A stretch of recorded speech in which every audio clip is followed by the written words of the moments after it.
Assalamualaikum warahmatullahi wabarakatuh. Waalaikumsalam warahmatullahi wabarakatuh.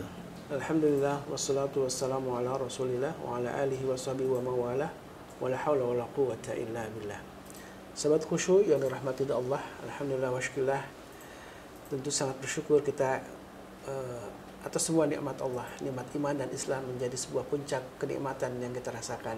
Dan salah satu pengamalan dari kenikmatan rasa syukur ini adalah kita terus ngaji, terus kita memperbaiki diri, salah satunya dengan membekali ilmu untuk memahami apa sesungguhnya hakikat dari sholat. Dan dalam sholat itu kan ada bacaan Quran, dan walaupun Al-Fatihah itu adalah bagian dari Quran kan, dan itu wajib kita rukun. Kemudian ada bacaan surat-surat pendek gitu ya, atau surat-surat yang panjang.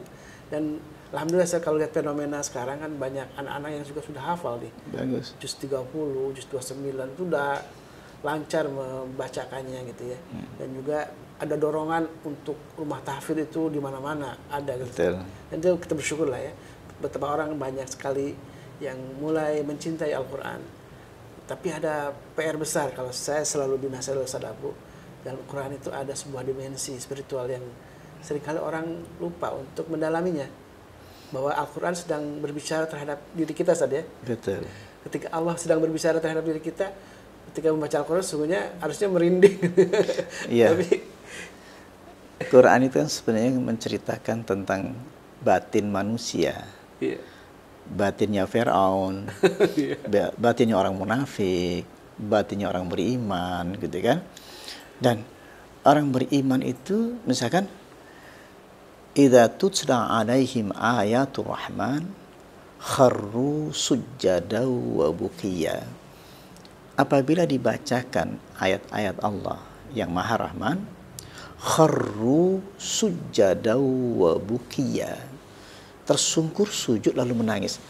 Antara bacaan dan perilaku batin kita lalu terekspresikan dalam air mata berlinang.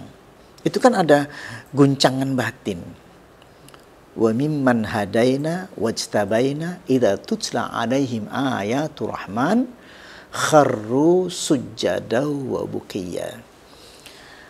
Orang yang dibuka hidayah hatinya, wajtabaina, kemudian dipilih. Jadi ini benar-benar spesial. Orang pilihan. Orang pilihan. Idza tutla alaihim ayatul rahman, apabila dibacakan ayat-ayat Allah yang Maha Rahman, dia nggak kuat. Yakhirruna lil adqan yabkuna wa yaziduhum khusyu'a. Dia lunglai, nggak kuat. Yabkuna wa yaziduhum khusyu'a, dan bertambah khusyuk. Wa mimman hadaina wajtabaina idza tutla alaihim ayatul rahman kharru sujjada wa bukiya. Banyak ayat-ayat menjelaskan itu. Tersungkur sujud lalu menangis. Nah, orang beriman suasana ini. Nah, suasana ini kenapa tidak sampai semarak bahwa banyak orang baca Quran yang terbata-bata, bukan terbata-bata bacanya, terbata-bata bacanya karena iman sehingga terputus-putus karena tangisan. Siapa itu? Rasulullah. Siapa lagi? Sayyidina Abu Bakar. Ketika seorang sahabat datang ke Rasulullah untuk meminta untuk jadi imam, Rasulullah ketika sakit. Iya. Lalu Rasulullah mengatakan, muru Abu Bakrin falyusalli bin nas. Perintahkan saja Abu Bakar untuk yang jadi imam. Ya Rasulullah, Abu Bakar itu kalau baca Quran, rajulun asifun, laki-laki yang cengeng, nangisnya lebih banyak Daripada baca Quran. dari baca Qurannya itu tangisan saja kan gitu. Karena beliau itu keimanannya dalam banget. Begitu ayat tentang rahmat, beliau nangis. Begitu ayat neraka, beliau nangis lagi, gitu kan. Kemudian ada ayat tentang surga, beliau bahagia, tapi tetap menangis. Jadi disebut rajulun asifun, laki-laki yang sangat cengeng. Kenapa tidak diperintahkan Umar bin Khattab? Tetap Nabi mengatakan, muru Abu Bakrin falyusalli bin nas. Perintahkan saja Abu Bakar. Jadi Rasulullah itu senang sekali melihat yang menangis itu, karena itu melembutkan hati kita itu. Nah, orang beriman itu sangat sensitif, lembut. Makanya yakhiruna lil alqan yabkuna wa yaziduhum khusyu'a. Mereka tersungkur sujud lalu menangis. Nah, kembali lagi, Al-Quran memiliki dimensi, ya. Berarti ada dimensi keimanan bagi orang beriman dan gampang sekali. Makanya Rasul mengatakan fawailul liman qara'aha lam yatafakkar fiha. Maka celakalah orang yang baca Quran yang tidak mentafakurinya. Sebab tafakkur itu penting, karena ketika kita baca Quran tentang tilka ayatullah natluha 'alaika bil haqq, itulah ayat-ayat Allah, kubacakan untuk kalian. Jadi kita melihat alam semesta itu bisa menangis. Inna fi khalqis samawati wal ard wa ikhtilafil laili wan nahar la ayatin li ulil albab alladzina yadhkuruna Allaha qiyaman wa qu'udan wa 'ala junubihim wa yatafakkaruna fi khalqis samawati wal ard Rabbana ma khalaqta hadza batila subhanaka faqina 'adzaban nar. Nabi itu nangis bacanya. Sampai tadi Sayyidina Bilal mengatakan, kenapa engkau nangis? Padahal dosa-dosa engkau yang terdahulu dan akan datang sudah dihapuskan. Dan beliau mengatakan, saya nangis bukan karena banyak dosa, tapi saya bersyukur. La in syakartum la azidannakum wa la in kafartum inna azabi lasyadid. Kalau engkau bersyukur, kata Allah, engkau akan bertambah nikmat dari bacaan-bacaannya. Yang dikasih nikmat Allah itu bertambah nikmat.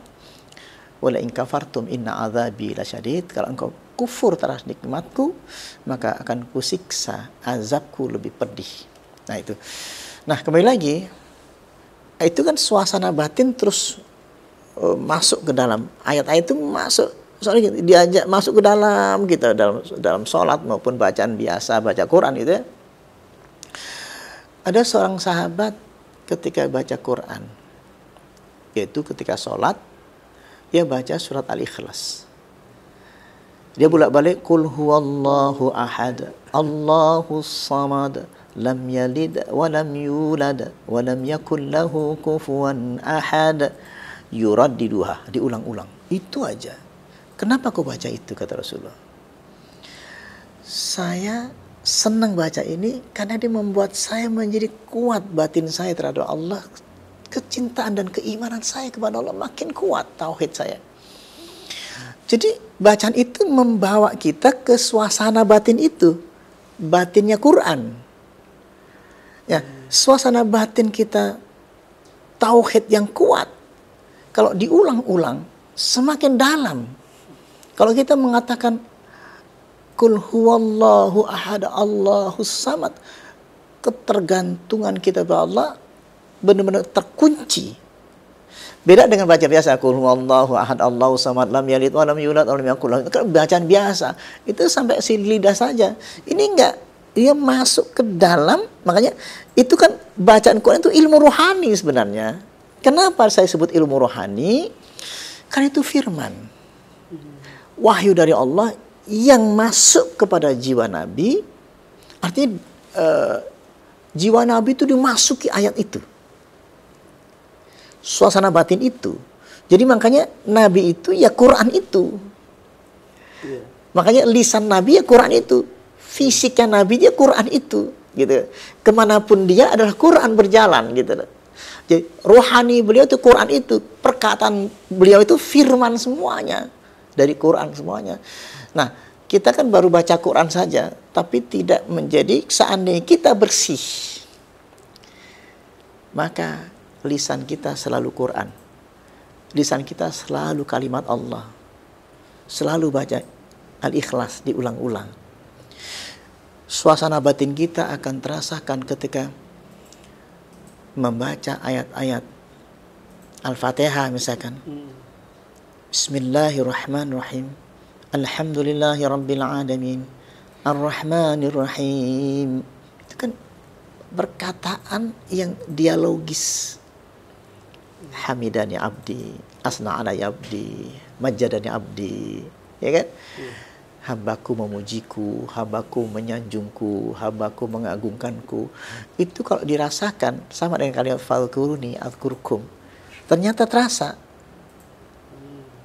Iyyaka na'budu wa iyyaka nasta'in. Itu kan bahasa dialog yang kalau namanya dialog berarti ada sambungan batin. Nah, Quran itu kesambungan batin itu semua. Makanya banyak rame-rame lagi bicara musik, kemudian dengan Quran dibanding-bandingkan, ya nggak bisa dibandingkan, nggak bisa dibandingkan. Memang beda gitu. Rohani ini memang suasana batin yang jernih, yang bersih, bersih, yang sampai ia merasakan misalkan huwallazi anzala sakinata fi qulubil mu'min. Antara saya baca huwallazi anzala sakinata fi qulubil mu'minin itu harus nyambung. Allah turunkan rasa tenang ke dalam hati, hatiku tenang, cocok dengan Quran. Jadi Qurannya mengatakan huwallazi, dia Allah nurunkan rasa tenang ke dalam hati. Ku tengok hati saya, antara Quran yang saya baca dan hati saya tenang. Nah, ini yang kalau diulang-ulang bacaan ini, itu akan menyebabkan tenang. Jadi suasana batin itu, Quran kok diulang-ulang, dimasuk ke dalam hati, itu tenang. La tahzan innallaha ma'ana fa'anzalallahu sakinatahu. Diulang-ulang, la tahzan innallaha ma'ana fa'anzalallahu sakinatahu. Antara bacaan dan sakinah itu sama. Sakinah saya ada, lisan saya mengatakan la tahzan innallaha ma'ana fa'anzalallahu sakinatahu. Sesungguhnya wali-wali Allah la khaufun alaihim wa lahum yahzanun. Di dalam hati itu tidak ada khauf, tidak ada khawatir. La khaufun alaihim wa lahum yahzanun. Enggak ada rasa takut, tidak ada khawatir. Sudah, ada enggak rasa takut? Udah enggak ada. Khawatir? Enggak ada. Al-Quran begitu diulang-ulang, itu akan menyebabkan hati akan dimasukkan dalam hati, akan merasakan Quran itu menjadi punya perasaan la khaufun alaihim wa lahum yazanun. Itu walakinallaha habbaba ilaikumul iman wa zayyanahu fi qulubikum wa karraha ilaikumul kufra wal fusuq wal isyan. Tetapi Allah turunkan rasa cinta walaupun kita belum ada tuh. Sampai diulang-ulang baca itu walakinallaha habbaba ilaikumul iman wa zayyanahu fi qulubikum wa karraha ilaikumul kufra wal fusuq wal isyan. Tapi Allah turunkan rasa cinta terus menerus dalam hati.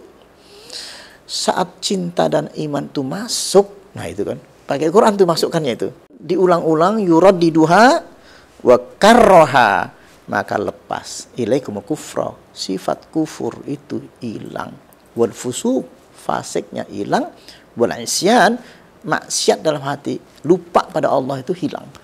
Jadi apa? Ingat terus. Jadi ketika Allah mencabut kejahatan kita, lupa dari Allah, bergantikan cinta dan iman. Lupa dari Allah itu maksiat tadi ya. Maka digantikan hati kita selalu ingat cinta dan iman. Jadi cinta dan iman itu nempel terus menerus, bawa pulang pergi kemana-mana itu Quran itu dibawa kemana-mana. Hati itu. Ini Quran ada yang dilisankan, ada experience, pengalaman Quran. Pengalaman batinnya itu cinta dan iman, jahatnya dicabut. Di sini kok nggak ada jahatnya lagi. Nah, sudah mulai Quran sudah nempel. Ya, maksiatnya sudah lepas, berarti Qurannya sudah nempel. Antara bacaan dan keadaan batin yang maksiatnya hilang, amarahnya hilang, illa ma rahima rabbi, gitu kan? Selama ini kita baca Quran misalkan satu lagi kita coba. Wa ma ubarri'u nafsi innan nafsa la ammaratun bisu illa ma rahima rabbi. Tidak kubiarkan nafsu saya itu gelora, nafsu saya itu berbuat yang tidak baik kecuali Allah berikan rahmat. Tiba-tiba gelora itu hilang, berganti rahmat. Rahmat itu tiba-tiba ada kelembutan dalam hati kita. Oh, ini Quran yang saya baca tadi menjadikan sebuah keadaan pengalaman batinku menjadi tenang, gitu kan?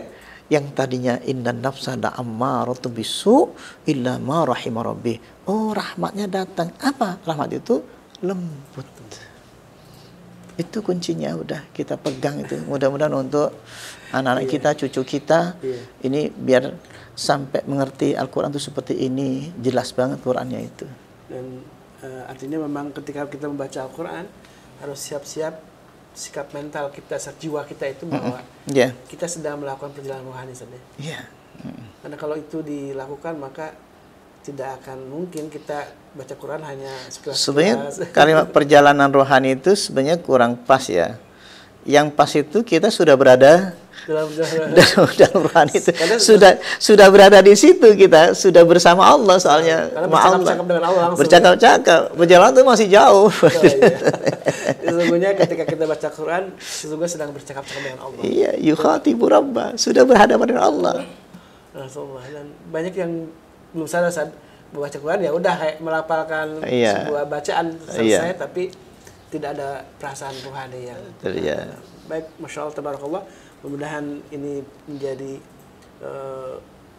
motivasi untuk kita untuk terus membaca Al-Quran, kemudian merasa bahwa kita sesungguhnya sedang berhadapan dengan Allah. Kita sesungguhnya sedang bercakap-cakap dengan Allah. Ketika itu yang dirasakan, maka itulah sesungguhnya dimensi spiritual yang ada dalam Al-Quranul Karim. Dan kata Ustadz Abu, kemanapun kita berada, kita akan selalu membawa Al-Quranul Karim. Masya Allah, tabarakallah. Mudah-mudahan Al-Quran selalu bersama kita dan kita makin cinta dengan Al-Quran. Wabillahi taufiq wal hidayah. Wassalamualaikum warahmatullahi wabarakatuh. Waalaikumsalam warahmatullahi wabarakatuh.